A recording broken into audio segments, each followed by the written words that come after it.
બોલો સદગુરુ મહારાજ કી જય, સત્ય સનાતન ધર્મ કી જય। પહેલા તો આપણે સૌ ભજન મંડપની અંદર બેઠા હોય ને, અને જ્યારે જ્યારે સંત મહાપુરુષ આપણને જય બોલાવતા હોય તો જય બોલવાનો કોઈ દાડો પાછું કોમ ના રાખવું જોઈએ। કારણ કે જય બોલવાનું કારણ શું છે? સંતો વારંવાર જય શું બોલાય કરે કે કદાચ કોઈને ના બોલવાનું બોલાઈ ગયું હોય, ના ખાવાનું ખવડાઈ ગયું હોય, ના પીવાનું પીવડાઈ ગયું હોય, અને આવા દેવસ્થાનની અંદર જો બળ કરીને કદાચ જય બોલાઈ દવડાય તો કરેલા કોઈ કર્મ બળીને ભસ્મ થઈ જાય। માટે એક વખત મારી અંદાજ એવી જબરદસ્ત જય બોલો કે આજુબાજુના ગામ સુધી આપણા જયનો જયકારો પહોંચી જાય અને ખબર પડે કે મુંબારા ગામની અંદર રામાપીરની મંદિરની અંદર કોઈ ભજન થઈ રહ્યા છે। માટે બોલો સદગુરુ મહારાજની, સત્ય સનાતન ધર્મની, રામાપીરની, अपने अपने माता पिता गुरुदेव की जय।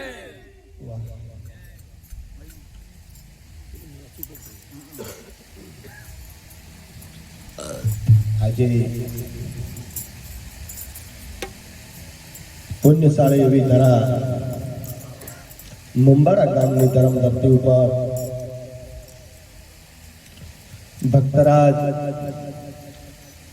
મંગાભાઈએ બીજનો દિવસ લઈ અને આપણાને સૌ એકત્રિત કર્યા અને દૂર દૂરથી ભક્ત મંડળો તેડાવ્યા, સંતો મહંતો તેડાવી અને તેમના સગા સંબંધી તેડાવી અને જે આ હરિરસ લાવો લઈ રહ્યા છે, લેવડાવી રહ્યા છે, તે બદલ તેમને પણ ખૂબ ખૂબ ધન્યવાદ। ખૂબ ગુરુ મહારાજની કૃપા ઉપડે અને રામાપીર બાબાની પણ ખૂબ કૃપા થાય। સજ્જનો, સંતો આપણને કોઈ વાણી દ્વારા તો કોઈ સત્સંગ દ્વારા ભિન્ન ભિન્ન કરી શબ્દ ફાડી ફાડીને આપણા અમારો રજૂઆત કરવામાં આવતો હોય છે।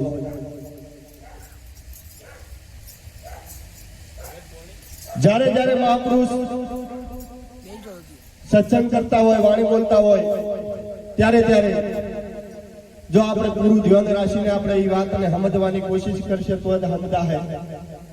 નકે સંતોએ તો કીધું છે કે આ તો વાતો છે અટપટી ઝટપટ સમજી ના જાય, ઝટપટ સમજી જાય તો જીવનની ખટપટ મટી જાય। માટે બલ્યા જલાનો વિહામો હોય ને તો એક જ ભજન છે, ભજન બીનો ઉદ્ધાર થાય એવો નથી। કે તને મળ્યો મનુષ્યનો અવતાર, મઢ કરીને તે ભજ્યા નથી ભગવાન, હેત કરીને તો પછી ખાશોય તમનો માર પેટ ભરીને। 84 લાખ અવતાર ફરતો ફરતો ફરતો ફરતો ફરતો આ જીવાતમાં મનુષ્ય ખોળિયાની અંદર આવ્યો છે, અને આ અવતારે પણ જો કદાચ હું કોણ છું, હરી કેવો છે, આ વાતની જો ખબર કદાચ ના પડી તો બીજા કોઈ અવતારે ખબર નહીં પડે। એટલે જે દાડે માના ઉદરની અંદર ઊંધા મસ્તક લટડી ગયા હતા ને, તારે આપણે અલબેલાને યાદ કર્યો હતો કે હે પરિબ્રહ્મ પરમાત્મા, આ 9 માસથી માના ઉદરની અંદર હું ઊંધા મસ્તક લટડી ગયો છું, અને આ તારી દુનિયા જોવા માટે રજા। અને એ વાત આપણી કોને એને ઓગળી હતી, અને ઓગળતાની હંગાત આપણને અહીંયાથી છૂટા કર્યા। અને પહેલો જ અવાજ આવ્યો, હું આ કહેતા તું ઇન્જન મો હોય આ માયાનો વાયરો વાતાની હંગાત આપણે તરત ભૂલ્યા અને આ એ જ વાત આ સંતો જાણી રહ્યા છે આપણે ભૂલી ગયા છે અને સંત મહાપુરુષોને ખબર હશે બસ ફરક આટલો જ છે બાકી ગણવા દો તો જ્ઞાન હરેક નામ હોય ભરેલું છે પણ સંત મહાપુરુષ જગાડવા માટેની કોશિશ કરી રહ્યા છે ન કે જો કદાચ કોઈ મહાપુરુષની વાત જો કદાચ આપણે મગજની અંદર લીધી હોય તો એને સમજી વિચારીને જો કદાચ આપણા ઘટમાં જો કદાચ ઉતારશે નહીં તો આવી મંડળીઓ પહેલા પણ ભરાતી હતી આજે પણ ભરાય છે અને પાછળ પણ ભરાતી રહેશે માટે જ્યારે જ્યારે મહાપુરુષ આપણને કોઈ સમજણ આલતા હોય કોઈ સલાહ સૂચન આલતા હોય તો અમને કોઈક વાત જોણી છે ગુરુ મહારાજના માધ્યમથી અને આપણા સુધી પહોંચાડવા માટેની એક કોશિશ કરી રહ્યા છે અમને મહારાજે ફરજ અલાઉન્સ કરતા કરતા એક વાત કરી હતી કે વાલિયાને નારદ મળ્યા અને નારદે એક જ શબ્દ કર્યો હતો કે તને હું કોઈ છોડાવતો નથી પણ તું તારા પરિવારને જઈને પૂછ્યા કે તું જે કર્મ બાંધી રહ્યો છે એ કર્મનું ફળ આખું કુટુંબ ભોગવશે કે તું એકલો જ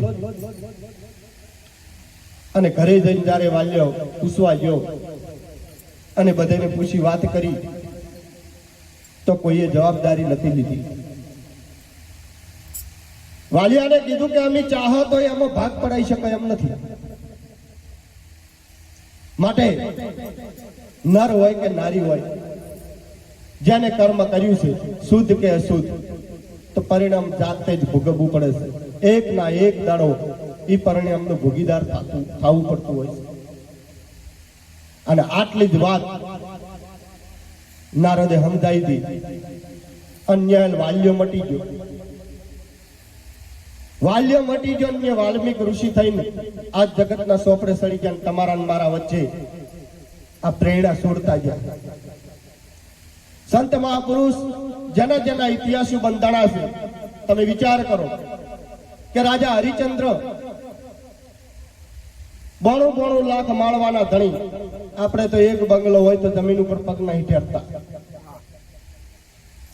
અને આવા આવા મહાપુરુષ હતા તો એને આ સંસારિક સુખ નતું ગણ્યું અને નતું ગણ્યું ત્યારે તમે વિચાર કરો કે એક સતને જાળવવા માટે કરી અને ભક્તિની અંદર જ્યારે ઉતરી પડ્યા ને ત્યારે પરમાત્મા જેવા જો કદાચ પરીક્ષા લેવા આવ્યા હતા ને તો એમને પણ લીટર લેવો પડ્યો હતો આટલી તાકાત ભક્તની અંદર છુપાયેલી છે ન કે ઈ કોઈ આપણા મોમાના માસીના નહીં થતા છતાં પણ આજ આપણે યાદ કરવા પડે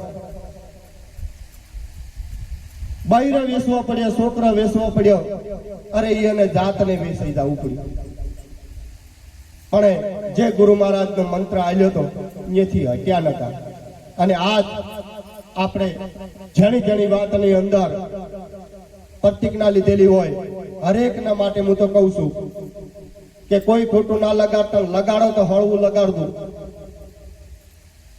કે જેને જેને મહાપુરુષે કોઈ પ્રતિજ્ઞા આલી અને આગળ વધાર્યા હોય અને કદાચ કોઈ ગુરુ મહારાજના શિષ્ય બન્યા હોય તો શિષ્ય બન્યા હોય શિષ્ય બન્યા પછી વિવેક ને વર્તમાન જો કદાચ ના આવે તો તમારા ગુરુ મહારાજ સુધી પણ લોચન લાગે છે અને તમારા મા બાપ સુધી પણ લોચન લાગે છે અને એટલા જ માટે એક મારી તો એક અરજી છે કે જો કદાચ આવા સંત સભાની અંદર આપણને બેહવા મળતું હોય તો આપણે કોઈ ભાગ્યશાળી છો ન કે જોત જોતાની હંગાત આ જિંદગીનો સમય ચારે વહી જાય એને કોઈને કોઈ ભરોસો નહીં સદારામ બાપુ એમ કહેતા કે થોડું કરો પણ ઠીક કરો. એનો એક જ શબ્દ છે પણ એટલો મરમ ભરી શબ્દ છોડેલો છે.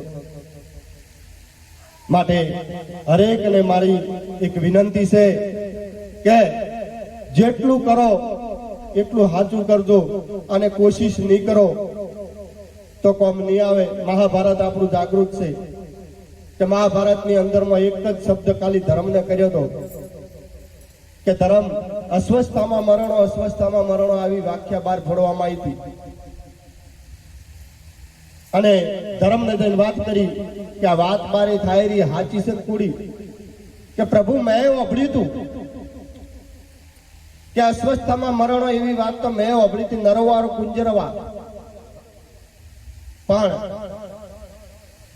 એમાં નર હતો કે મનુષ્ય મને ખબર નથી. તો એ બાર જોજન રથ હારી ગયા હતા. તમે વિચાર કરો. હવે ઈ પણ ની અંદર જોજન કહેતા આજના કળિયુગ સમયના 20 કિલોમીટર થાય. હવે આટલું જૂઠું જો કદાચ ના ચાલતું હોય તો આજ આપણે ડગલે પગલે ધીધે રાખશો, આપણી શું દશા આવશે. માટે થાય એટલી કોશિશ, સત્યમાં પગલું ભરજો. અને પાછળ પણ મહાપુરુષો હજુ બાકી છે, એટલે સમય મર્યાદાને જાળવતા એટલે જ વિરામ કરું છું. બોલો સદગુરુ મહારાજની જય. એક ભજન બોલો. એ બદલ બધાને જય ગુરુ મહારાજ.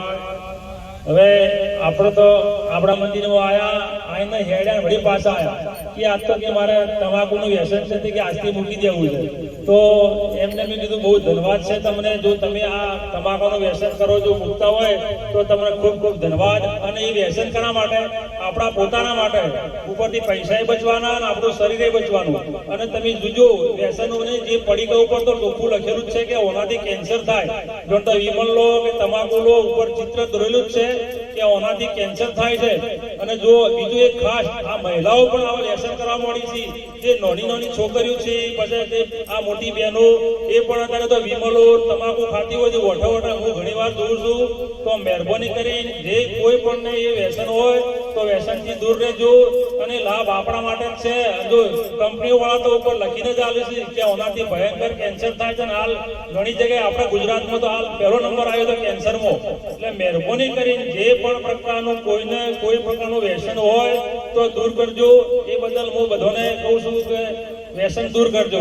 અને બીજું એક ખાસ કહું, આ એક બીજી વાત કહું કે આ કોઈના ઉપર નથી કે જેને કોઈ ઈર્ષા હોય, ઈર્ષા અને અહમ, આપણે જેને કોઈને ઈર્ષા અહમ હોય તો કાઢી નાખજો. હાલ અમારા ભક્તરાજ જગદીશભાઈ ભજન ગાયું આપણું, એ ભજનો બધું ઈર્ષા વાળું જ ભજન હતું. એટલે કોઈને કોઈ પ્રકારની ઈર્ષા હોય કે અહમ હોય તો ગાઢશો. જો સુખી થવું હોય તો ઈર્ષા તમારા મગજમાં ગાઢી દેવાની. જીવનમાં સુખી થવું, ઈર્ષા અહમ એ ગાઢશો તો જ સુખી થવા, નકર કોઈ દાડો સુખી થવાના નથી. એટલું યાદ રાખજો. અને બીજું એક કહું કે હમણાં અમારા મહારાજ એક આવ્યા હતા લગભગ 15 દિવસ પહેલા. તે તમે જુઓ તો એક અઠવાડિયું 10 દિવસ રહ્યા પણ કોઈ લોકોની લાઈન લાગી કે બાપજી અમારે તો આ તકલીફ છે, બાપજી અમારે ભેંસો ધોવા દેતી નહીં, બાપજી અમારે કોઈ ધંધાનું ઠેકાણું પડતું નહીં. એટલે પોતે જો નીતિ હારી રાખશો ને તમારું કોમ હારું છે તો કોઈને કોઈ નડવાનું નહીં. જીવનમાં એટલું અમે તો હું બધું જોયું લાઈન લાગી.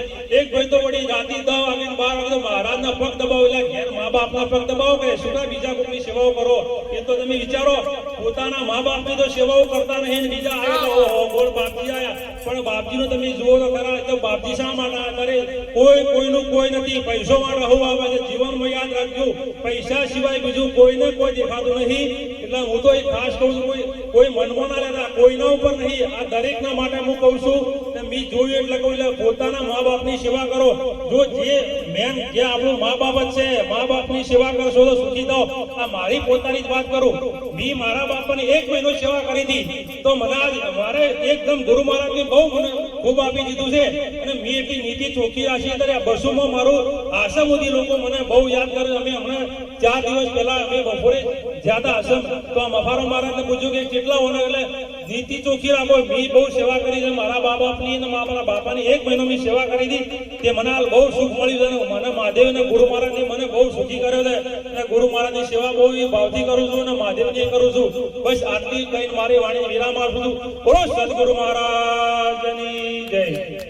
જય की जय नमः पार्वती पति हर हर हर महादेव।